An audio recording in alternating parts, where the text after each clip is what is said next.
Audio Jungle.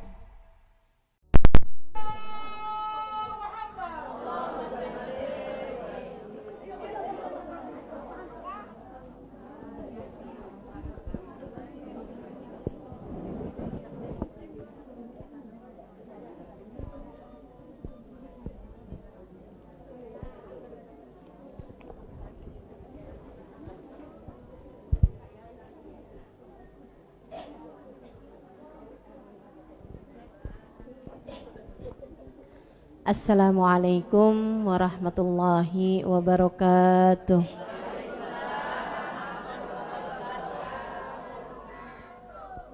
Alhamdulillah. Wassalatu wassalamu ala Rasulillah Muhammad ibn Abdillah wa ala alihi wa sahbihi wa man walah. Subhanaka la ilma lana illa ma 'allamtana innaka antal alimul hakim. Rabbi syrah li sadri wa yassir li amri wahlul uqdatan min lisani yafqahu qawli, amma ba'du. Sama-sama kita hormati, kita muliakan Umi Syifa beserta seluruh keluarganya, anak, mantu, cucu, cicit. Kita doakan semoga selalu berada dalam rahmat ridha Allah Subhanahu wa taala. Panjangkan umurnya, sehatkan badannya, dimudahkan urusannya, dikabulkan hajatnya, diberkahi kehidupan dunia akhiratnya.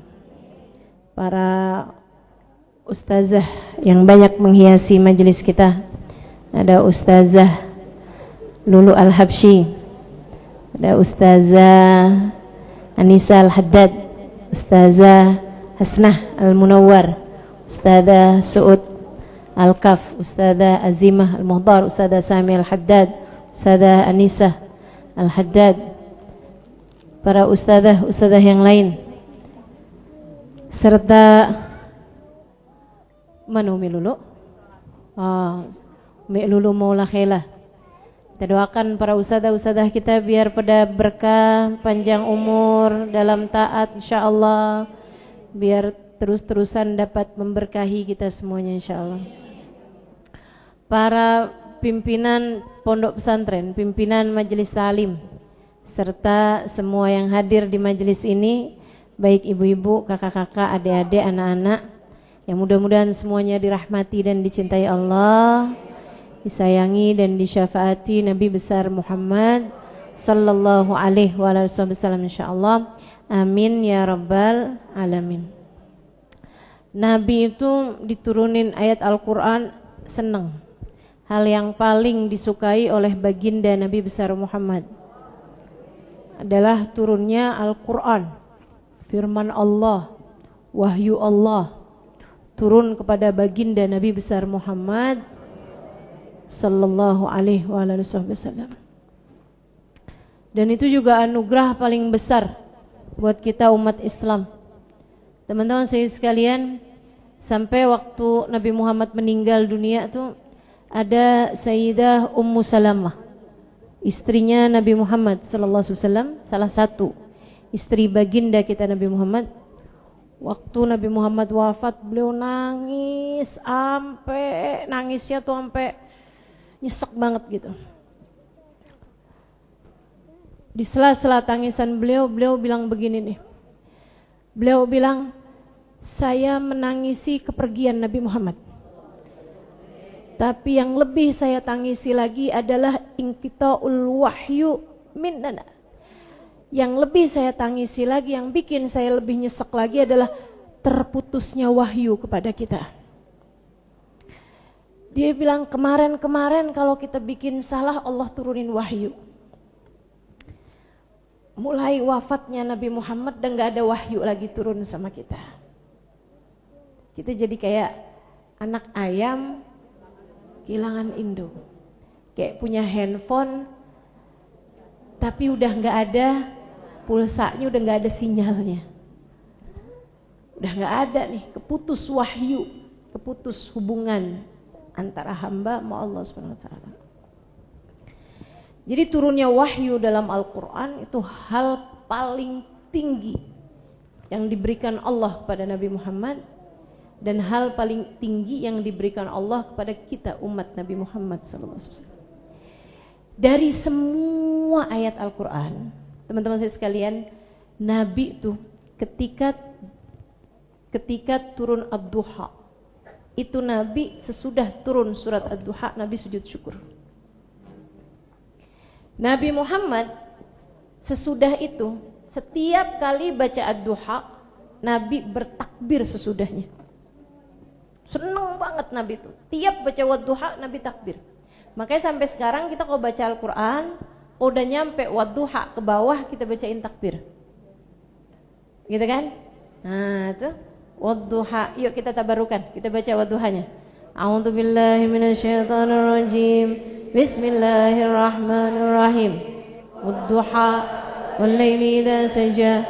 Ma wadda'aka rabbuka wa ma qala. وللآخرة خير لك من الأولى ولسوف يعطيك ربك فترضى لم يجدك يتيما فآوى ضالا فهدى ووجدك فأغنى فأما اليتيم فلا تقهر وأما السائل فلا تنهر أما بنعمة ربك الله أكبر La ilaha illallah wallahu akbar walillahil hamd. Tiap habis berduha, ke bawah-bawahnya ikutan ditakbirin juga. Tapi yang paling utama itu adalah surat Ad-Duha. Kenapa? Nih saya ceritain. Nabi Muhammad tuh waktu itu diturunin wahyu, Iqra. Habis itu turunin lagi wahyu. Berapa wahyu tuh turun kepada baginda kita Nabi besar Muhammad. Habis itu beberapa saat yang cukup lama Nabi Muhammad keputus wahyu. Sampai orang-orang kafir Quraisy yang memang dari awal dibilangin Allah telah turunkan kepada saya wahyu, sampai nanya-nanya, gimana Muhammad, mana wahyunya? Mana wahyunya Muhammad? Wahyunya nggak turun berapa hari teman-teman, cukup lama waktu wahyu nggak turun-turun Nabi. Sampai Nabi Muhammad doa, Nabi Muhammad istighfar, Nabi Muhammad segala macam hal, wahyu nggak turun-turun juga. Nabi dibully, Nabi dikata-katain, Nabi diejek-ejek. Kayaknya nggak jadi apa ini jadi Nabi. Kayaknya jadinya Nabi cancel. Apa nggak jadi nih Muhammad, kamu jadi Nabi nih. Cie-cie ada Nabi yang dicuekin sama Tuhannya.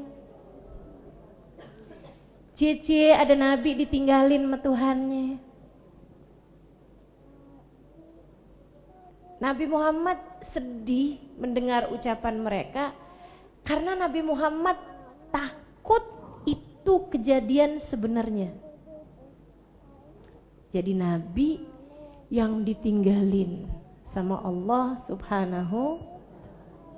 Nabi nangis tuh hari-hari itu tuh. Gak kebayang ya kayak apa sedihnya Nabi gitu.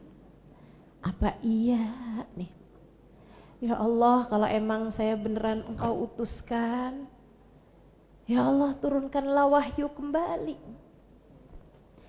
Bu, puncak kemarahan tuh kan dicuekin, betul gak?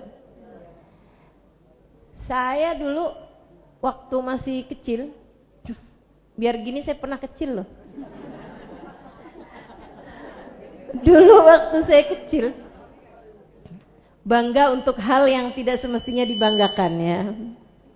Teman-teman saya sekalian, itu kalau diomelin sama orang tua gitu, diomelin nih, saya kesel tapi nggak apa-apa gitu. Paling susah tuh kalau dicuekin, betul nggak? Sama suami juga kayak begitu. Mending salah diomelin deh daripada dicuekin.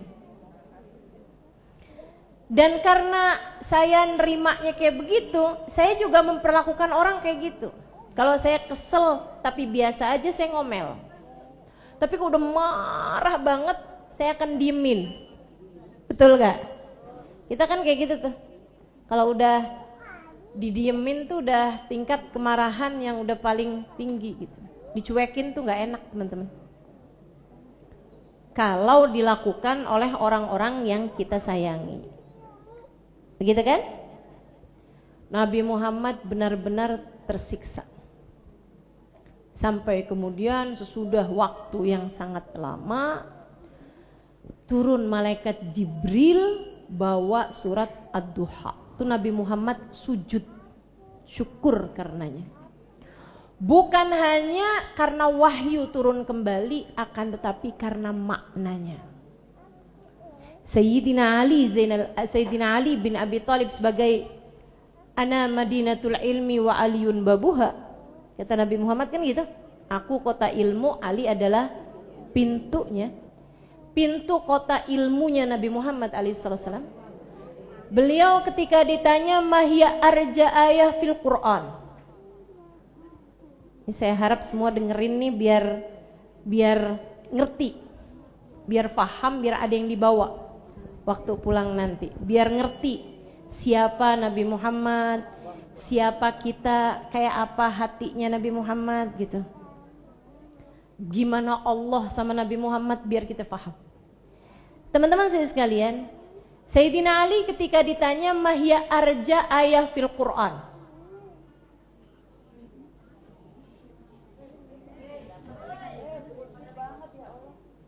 Apa ayat yang paling memberi pengharapan dalam seluruh isinya Al-Quran? Jadi ayat Al-Quran itu kayak hidangan. Hidangan tuh kan rasanya beda-beda. Ada manis, ada pedas, ada pahit, ada... Semuanya obat. Ayat Quran tuh semua obat. Tapi rasanya beda-beda. Ada ayat-ayat yang bikin takut. Gitu kan? Bacanya ngeri. Idza zulzilatil ardu zilzalaha wa akhrajatil ardu athqalaha wa qalal insanu ma laha. Apabila bumi diguncang dengan seguncang-guncangnya dan bumi mengeluarkan isi di dalamnya, mayat-mayat keluar semuanya gitu. Wa qalal insanu ma laha. Orang akan bertanya, ada apa ini? Ada apa ini? Ada apa ini? Ayat-ayat yang menakutkan. Tuh bacanya tuh semuanya ada rasanya masing-masing.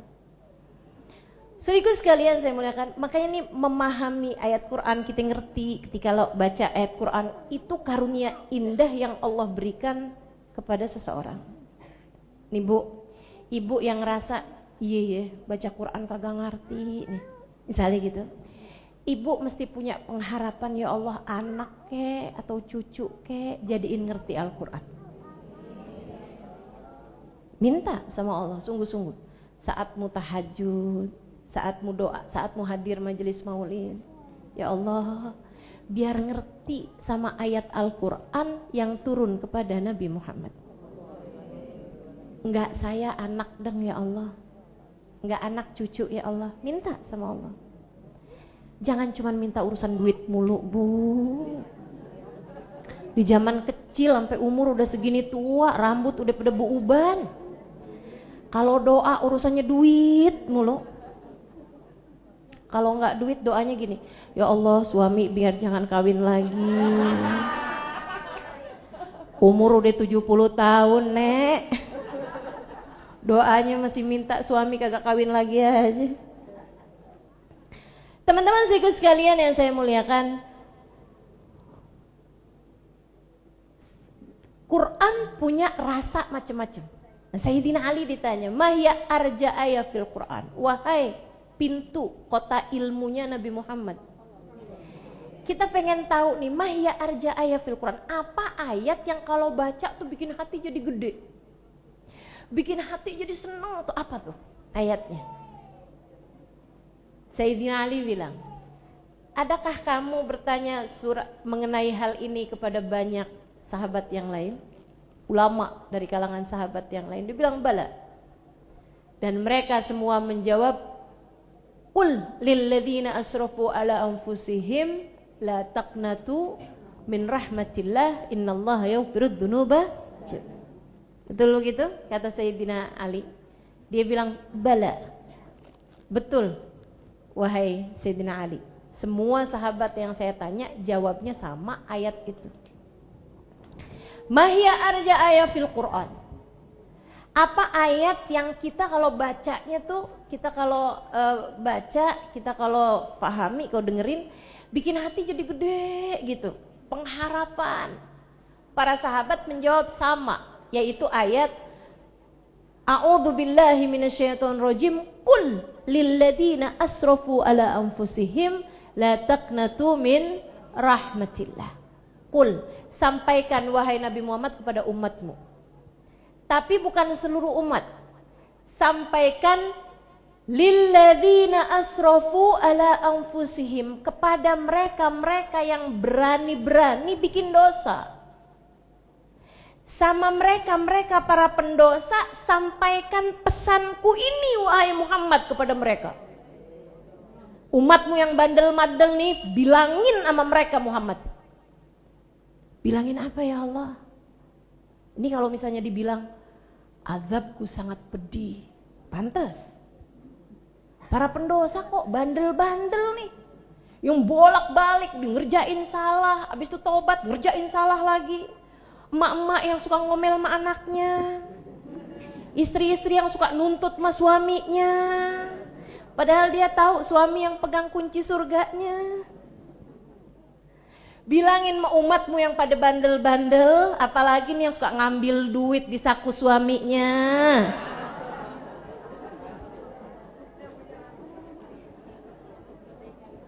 Umatmu Muhammad yang pada bandel-bandel nih, bahkan mungkin yang mengerjakan dosa-dosa besar, bilangin sama mereka pesanku ini. Apa ya Allah? La taqnatu min rahmatillah, jangan putus asa dari rahmatnya Allah. Cakep. Innallaha yaghfirudz dzunuba jami'a, sebab Allah mengampuni dosa semuanya. Ini kan kita kalau baca tuh hati kita jadi leganya. Semua jawab kayak gitu, kata Sayyidina Ali. Iya. Semua sahabat yang kami tanya, kata tabi'in nih, semuanya jawab arja ayat fil Quran. Ayat yang bikin gede hati, itu ayat yang itu. Paling bikin lega, paling bikin seneng, paling bikin hati jadi berharap-harap. Alhamdulillah, alhamdulillah, alhamdulillah. Kata Sayyidina Ali, kalau saya punya jawaban yang berbeda. Menurut Sayyidina Ali, arja ayat fil Quran, ayat yang paling bisa memberikan pengharapan dalam Al-Quran, firman Allah Subhanahu wa taala, wala sawfa yu'tika rabbuka fatardah. Wadduha, demi waktu duha. Wallaili idza saja, demi malam apabila matahari telah tenggelam, apabila telah mulai masuk malam, apabila semakin larut. Wadduha wallaili idza saja, Allah bersumpah dengan siang dengan malam, demi siang dan malam, demi seluruh waktuku wahai Muhammad, baik siang maupun malam. Ma wadda'aka rabbuka wa ma qala, Tuhanmu Muhammad tidak akan pernah meninggalkanmu dan tidak pernah pula menyuekkanmu. Jangankan ninggalin, nyuekin aja nggak pernah. Jangankan ninggalin, kamu nggak bakal ditinggalin sama Tuhanmu Muhammad. Karena engkau adalah akramul habaib, manusia paling tercinta di sisi Allah. Allah gak akan pernah meninggalkanmu. Jangankan ninggalin, sekedar nyuekin aja gak pernah. Kita kadang-kadang ninggalin sih enggak, cuman kita cuekin aja dulu, ya kan begitu? Nah Allah enggak wadda, enggak qala. nggak ninggalin, nggak pula nyuekin. Jawaban atas kegalauan hati Nabi Muhammad yang berminggu-minggu tidak diturunin wahyu. Nabi udah sampai nangis-nangis, ya Allah, nih Allah ninggalin saya nih. Oh enggak. Ma wadda'aka rabbuka wa ma qala. Walal akhiratu khairul laka minal. Kamu di dunia enggak ditinggalin Muhammad. Kamu di dunia enggak dicuekin wahai Muhammad, dan itu baru dunia. Walal akhiratu khairul laka minal ula. Yang akhirat jauh lebih besar lagi, jauh lebih banyak lagi yang akan Allah berikan kepadamu sebagai tanda cinta.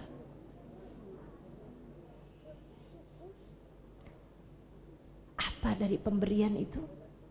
Wala sawfa yu'tika rabbuka fatarda. Di akhirat nanti wahai Muhammad, Allah akan memberimu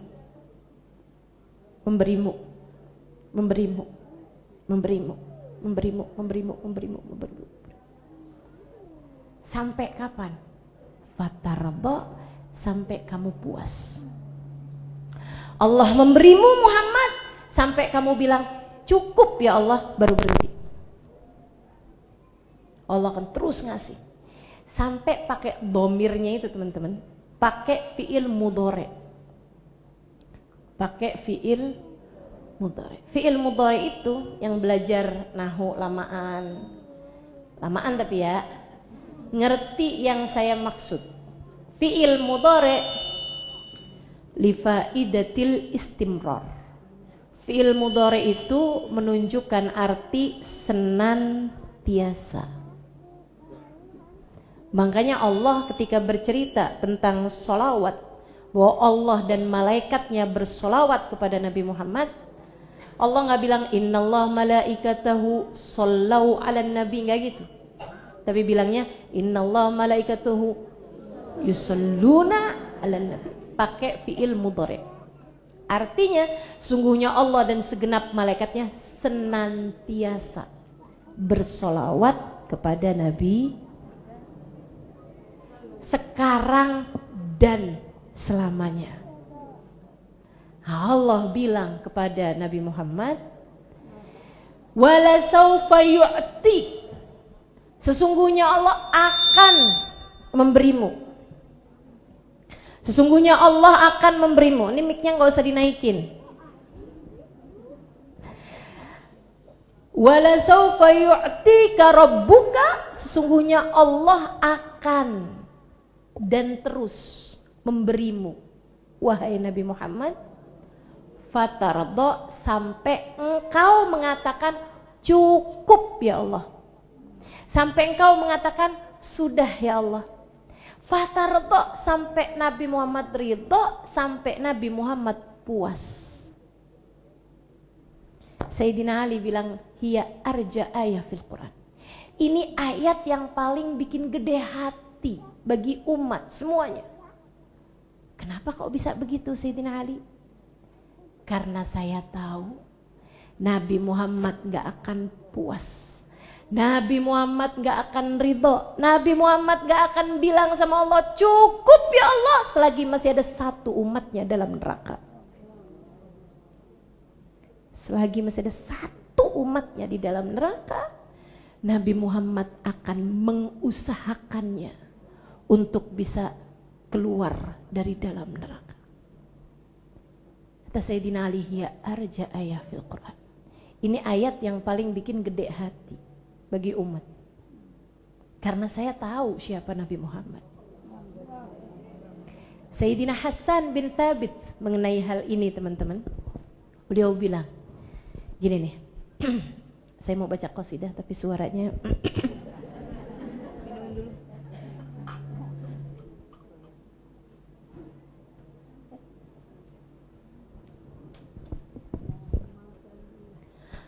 Qara'na fi duha wala sawfa yu'ti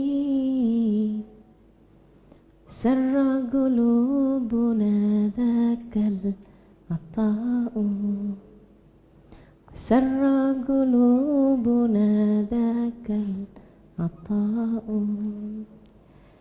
hasyaka ya Rasulullah tarda wa fina man yu'adzabu aw yusa'u wa fina man yu'adzabu aw yusa'u. Apal? Oke, nggak apa-apa. Qara'na fid duha wala sawfa yu'ti. Kata Hasan bin Thabit, pujangganya Nabi Muhammad. Qara'na fid duha wala sawfa yu'ti. Kami baca dalam Al-Qur'an di surat Ad-Duha, wala sawfa yu'tika rabbuka fatarda. Kami akan memberimu wahai Nabi Muhammad sampai kamu puas. Fasarra qulubuna dzakal ata'u. Kami semuanya gembira, senang sama pemberian Allah yang satu ini. Allah akan memberimu wahai Nabi Muhammad, kami semua senang. Kami ini umatmu senang semua sama pemberian ini. Kenapa? Hasyaka ya Rasulullah tarda wa fina man yu'adzabu aw yusa'u. Sebab kami tahu engkau wahai Rasulullah enggak akan pernah puas, enggak akan pernah ridha sementara ada satu saja dari umatmu wahai Nabi Muhammad yu'adzab, yang berada dalam azab, au yusa'u, atau berada dalam keadaan yang tidak menyenangkan. Baik, kita senang nih. Kita senang sama ayat Al-Quran yang satu ini, sama surat Ad-Duha. Makanya Nabi tuh begitu diturunin surat Ad-Duha, Nabi sujud syukur. Sejak hari itu setiap kali habis baca Ad-Duha, Nabi Muhammad takbir. Takbir. Kenapa Nabi Muhammad takbir? Nabi Muhammad tuh takbir bukan buat ngajakin perang. Saudaraku sekalian, ini ada sedikit perbedaan pemahaman. Sekarang nih kalimat takbir banyak dipakai buat kayak semangat gitu kan. Allahu Akbar, buat semangat ya kan. Padahal nggak gitu. Takbir itu dipakai, tuh ada tuh di Maulid Ad-Diya Ulama tuh. Yukabbirunallaha ta'ala ala kulli syaraf. Umat Nabi Muhammad bertakbir setiap kali dapat kemuliaan. Bukan buat ngajakin perang, kalau lagi menang baru takbir. Gitu. Umat Nabi Muhammad tuh bertakbir setiap kemuliaan. Makanya itu sebabnya sholat kita itu banyak takbirnya. Sebab sholat itu yang paling banyak memberikan kemuliaan buat orang Islam. Buat umatnya yang paling banyak bikin mulia, bikin naik-naik pangkat, naik derajat, sholat. Makanya Allahu Akbar, wah mulia lagi tuh. Dibikin menghadap sama Allah. Allahu Akbar, ruku, merunduk pada Allah, kamu mulia. Allahu Akbar, takbir, mu'tidal. Allahu Akbar, sujud, takbir lagi. Terus begitu tuh umat Nabi Muhammad banyak takbirnya. Nabi Muhammad tiap kali habis baca surat Ad-Duha beliau bertakbir. Saudaraku sekalian saya muliakan, wala sawfa yu'tika rabbuka fatarda. Nih, kapan sih Nabi Muhammad dikasihnya tuh kapan? Saudaraku sekalian, ini namanya syafaat. Ya, Nabi Muhammad tuh punya syafaatnya banyak.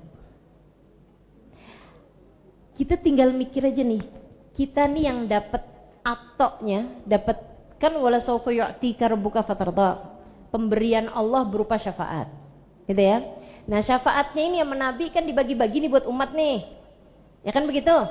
Jadi sekalian, yuk masing-masing dari kita liatin, nih kita nih dapat syafaatnya Nabi Muhammad nih kira-kira kapan? Oke, ada yang dapat syafaat pemberian Allah atau Allah kepada Nabi Muhammad, ada yang waktu hidup di dunia. Banyak yang dikasih dari sejak di dunia. Bikin apa? Sakit sembuh dengan syafaat Nabi Muhammad. Akhlak jelek jadi bagus dengan syafaat Nabi Muhammad. Anak bandel jadi nggak bandel berkat syafaat Nabi Muhammad. Lagi susah, lagi miskin misalnya gitu ya, diberi kemudahan berkat syafaat Nabi Muhammad. Banyak yang begitu, banyak yang begitu. Kamu jangan sampai nggak kebagian. Kamu jangan sampai nggak kebagian. Terutamanya buat sesuatu hal yang nggak bisa kalau enggak dari Nabi Muhammad. Udah banyak teman-teman. Misalnya nih, kalau kamu sakit badan, masih banyak yang bisa nyembuhin selain Nabi Muhammad. Pergi ke dokter. Apa keluhannya? Ulu hati saya, Dok. Misalnya gitu. Dokter bisa kasih resep, dokter bisa periksa. Kepala saya, Dok, suka pusing. Apalagi kalau ngelihat suami pegang HP mulu. Nah itu masih ada dokternya gitu, masih bisa diperiksa gitu. Darah tinggi kayak asam urat gitu kan, kolesterol gitu, masih bisa.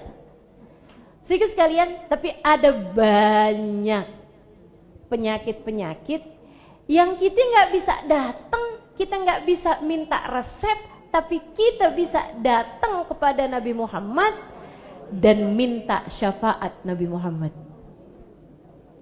Ada banyak. Misalnya, hati saya kok gampang suudzon ya sama orang. Berasa nggak? Saya berasa. Kok kayaknya hati nih gampang sedih untuk hal-hal yang gak semestinya dibuat sedih. Ya kan? Kok saya gampang tersinggung ya? Kok saya susah buat jaga lisan ya? Ada yang merasa begitu? Udah nyesel ngomelin anak, nyesel banget. Sampai kalau dia yang tidur kita yang nangis. Nyesel, aduh tadi mama ngomel lagi. Tapi besoknya dibangun kita ngomel lagi. Aduh ya ampun, kok gak pinter-pinter jaga lisan. Nyesel abis ngomong gak enak sama suami. Suka kayak begitu? Kita udah kayak yang, aduh nyesel. Tapi ntar dapat berapa bulan kita ulangin lagi. Kadang gak cuma hitungan bulan, minggu. Kadang hitungan hari. Bro abis nyesel ngomong gak enak sama suami, besok-besok ngomong lagi. Bukan begitu? Betul? Iya, ada yang merasa begitu? Ustazah kok tahu? Nah saya juga gitu. Bu, nih sebelum saya lanjutkan ya. Saya ingat waktu Umi saya meninggal. Ini sekedar saya hari-hari ini hampir 100 harinya Umi saya nih. Saya jadi hampir setahun Umi saya, jadi saya jadinya ingat gitu. Kak boleh urusan makanan ntar dulu gitu? Betul ya? Biar semua bisa tenang, nggak lama kok. Kita urusan maulid ini kan yang kita ingat kan bukan makanan, bukan minuman, betul? Kita nyari rasa yang ada di dalam hati, ya nggak? Sedikit sekalian, saya ingat waktu Umi saya meninggal, itu ada teman Umi saya, yang Umi itu sering sholat jamaah barengan sama dia gitu, sering banget. Umi itu juga sering kayak kalau apa-apa inget sama dia gitu. Dia ngomong sama kami kayak gini nih, Umi tuh nggak pernah ngomong nggak enak sama saya. Abis itu besokannya pas hari Umi mau dikuburin tuh, ada pembantu rumah tangga kami yang hidmah, maksudnya yang tinggal barengan sama kami lebih dari 10 tahunan. Dia bilang, ya Allah, saya ingat Umi. Umi itu saya tinggal barengan sama Umi nih 10 tahun. Dia bilang nggak pernah ngomong nggak enak sama saya. Gak lama, abah saya malam harinya, abah saya tuh bilang, ya Allah, gimana cara abah jalanin hidup gak sama Umi? Dia bilang, abah ini tinggal sama Umi berpuluh tahun, hampir 50 tahun abah tinggal barengan sama Umi. Dia bilang nggak pernah dengar Umi ngomong nggak enak sama sekali.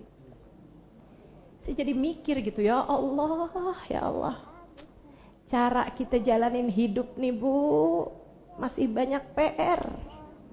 Betapa seringnya lisan-lisan kita menyakiti hati orang lain. Ini nih kita nggak bisa datang ke dokter nih, dok, tolong dong dok, resepin saya obat, bikin saya setiap kali mau ngomong nggak enak, saya nggak bisa gitu dok. Apa kayak gitu, apa keselimpet kayak apa gimana gitu dok.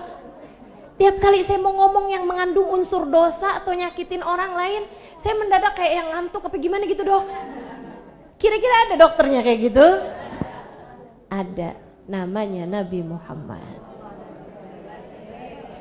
Namanya Nabi. Salah satu syafaat tuh. Salah satu syafaat. Waktu Sayyidina Abbas satu waktu datang menabi, ngomong gini nih, ya Rasulullah, Allah amtadihak, Rasul boleh nggak saya memujimu? Kata Nabi Muhammad, silahkan paman. Saddadallahu fak. Jadi Sayyidina Abbas ini paman Nabi udah bikin bait-bait syair memuji Nabi Muhammad. Dia mau bacain di depan Nabi Muhammad. Tapi izin dulu kan. Boleh nggak nih Rasul? Ada unsur pujian nih di sini. Boleh nggak? Nabi Muhammad bilang, silahkan paman. Bukan hanya dibilangin silahkan paman, tapi Nabi Muhammad bilang, saddadallahu fak. Allah akan menguatkan mulutmu, wahai Abbas. Sayyidina Abbas bercerita, sejak hari itu sampai sekarang, ketika beliau cerita tuh udah di masa tua, gigi saya nggak ada yang tanggal, gusi saya nggak pernah sakit, sekedar sariawan kegigit gitu, ininya kegigit mulutnya gitu, nggak pernah. Sejak Nabi Muhammad bilang, saddadallahu fa, Allah akan menguatkan mulutmu. Itu dari sisi zahir.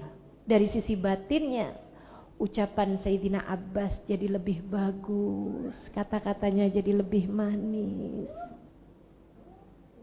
Orang tuh kalau dapat Nabi Muhammad, semuanya bakal jadi beres, teman-teman. Kenapa? Sebab hatoknya Allah ke Nabi Muhammad tuh gede banget. Wala sawfa yu'tika rabbuka fatarda. Kami akan terus memberimu, wahai Nabi Muhammad, sampai kamu puas. Ya Nabi punya pemberiannya Allah tuh gede banget, yang Nabi Muhammad bisa bagi-bagiin sesuai dengan keperluan siapapun yang datang kepadanya. Nih kamu nih, kita semua nih di dunia ini nih, perlu banyak pemberiannya Nabi Muhammad. Kita perlu Nabi Muhammad tuh nggak usah nunggu akhirat, di sini nih kita perlu atoknya Nabi Muhammad sallallahu alaihi wasallam. Makanya apapun permasalahanmu dalam kehidupan, deketin Nabi Muhammad. Anak lagi belajar ustazah tapi nggak ngerti-ngerti, dia nggak paham-paham, minta anakmu buat deketin Nabi Muhammad. Baca sholawat yang banyak ya nak ya, dengerin kisah Nabi yang banyak ya nak ya, ikut hadir-hadir majelis maulid ya nak ya. Lihatin aja, nilai sekolah jadi lebih bagus, akhlaknya jadi lebih bagus gitu. Kita nih, ibu-ibu nih, sering-sering hadir majelis maulid, tapi hadirnya pakai adab. Hadirnya dengan syarat pakai, gak banding-bandingin majelis. Nah itu salah satu adab. Gak banding-bandingin ustazah, itu salah satu adab. Memuliakan semua yang ada di majelis, itu salah satu adab. Jangan sampai duduk awal-awalan, habis itu kakinya diselonjorin, digedein, narok segala macam di situ. Saya boleh duduk di sini? Enggak. Buat teman saya. Nah itu temennya datang belakangan yang gak usah disiapin tempat, ya kan? Itu adab-adabnya majelis, buat kita hormat sama semua orang, buat kita sayang sama semua orang. Hati-hati. Ada adab. Jadi tamunya Nabi, itu kan kata Ustazah Samiyah tadi tuh. Hadir majelis maulid jadi tamunya Nabi. Tamu tuh teman-teman, asal bener pulang gak bakalan sia-sia. Betul apa enggak? Kita datang tuh kepada orang dermawan, sedermawan-dermawanannya orang. Kamu kok datang undangan presiden, datang undangan gubernur, datang undangan orang pengusaha kaya misalnya gitu. Enggak bakalan pulang dalam keadaan enggak bawa-bawa, enggak mungkin. Pasti. Saya pernah tahu ada undangan orang pengusaha di sono ya, pulang semuanya itu dikasih hadiah cincin emas. Ada tuh. Saya pernah tahu juga ada undangan yang pulang bawa laptop. Waktu itu baru keluar apa namanya? Apple itu ya.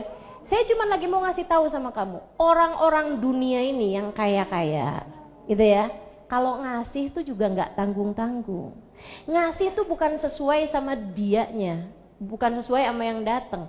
Oh ini orang miskin nih, dikasihnya perak aja. Oh ini kaya nih, baru kasih emas. Nggak gitu teman-teman, nggak gitu. Ngasihnya sesuai dengan kedermawanannya dia yang ngasih, bukan keadaan orang yang diberi, bukan. Ini kita kalau hadir majelis maulid nih, kita nih datang kepada Nabi Muhammad. Manusia yang paling dermawan, makanya jangan ecek-ecek mintanya. Ya Rasulullah, bawa hati yang belum benar, bawa hati yang belum benar. Minta pulangnya bawa hadiah hati yang benar. Ya Rasulullah, saya hadir majelis maulid bawa lisan yang kurang terjaga. Pulang minta lisan saya biar jadi lisan yang lebih terjaga. Gitu. Itu atok Nabi Muhammad, pemberian dari Nabi Muhammad. Itu namanya syafaat. Dan jangan kecilkan syafaat, sebab Nabi Muhammad bilang syafaati li ahlil kabair min ummati. Syafaatku muat buat pendosa-pendosa dengan dosa-dosa paling besar dari umatku. Bikin gede hati enggak tuh? Buat pezina, buat pembunuh, buat penjudi, buat orang-orang dengan dosa-dosa besar-besar, kata Nabi Muhammad, syafaatku muat buat mereka semuanya. Seapa-apanya kan kita nggak bunuh orang, seapa-apanya kan kita nggak sampai zina. Kita nih muat nih sama syafaat Nabi Muhammad, muat buat kita semuanya. Wala saufa yu'tika rabbuka fatarda. Perlu kita sama apa pemberian yang Allah berikan kepada baginda Nabi besar Muhammad. Kita perlu dibagi pemberian tersebut. Dan dengerin saya, pemberian Nabi Muhammad banyak banget dibagi kepada yang sedang sakaratul maut, hingga dia mati dengan membawa iman Islam. Banyak banget syafaat Nabi Muhammad dibagi saat ruh umatnya merenggang, saat ruh mulai hampir sampai di tenggorokan. Banyak banget di antara umat yang dibagi syafaat Nabi Muhammad di saat datang ajal menjemputnya. Ketika telah datang waktunya, dengan syafaat Nabi Muhammad, Allah mudahkan lisan